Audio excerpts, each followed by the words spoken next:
what I was talking about is the chemotherapy drug is called carboplatin, given every 3 to 4 weeks for 4 treatments.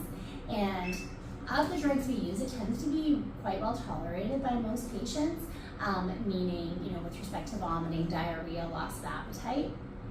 When we see side effects, it usually is about day 3 to 5 after treatment.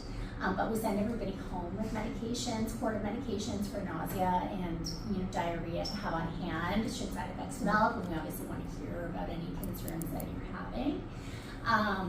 And then, obviously, we're reevaluating, treatment to treatment. Is she tolerating it? Because obviously that is non-negotiable, right? There have to be more good days than bad days, but fortunately with that drug, it tends to be the case. And so every time she would come in, she would have a physical exam, she would have blood work done to make sure that her white blood cell count is adequate for treatment, because chemotherapy causes a low white blood cell count in a lot of cases. And then provided that's all good, then she gets her treatment, which is given intravenously over about 15 minutes. So every time you come in, it's usually about 2 to 3 hours that she would be here, or some people drop off in the morning and pick up at the end of the day. Cost-wise, from a treatment perspective, each treatment would be about $500 to $600, and there are 4 of them. Okay.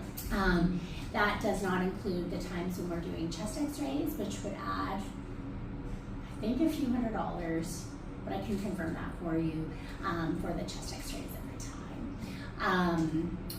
And do you typically put them under for chest x-rays, or do you leave them? Usually just, so they always try without sedation, but we don't do a general anesthetic, but sometimes just like a heavy sedative. Okay. Yeah. And so essentially that would be,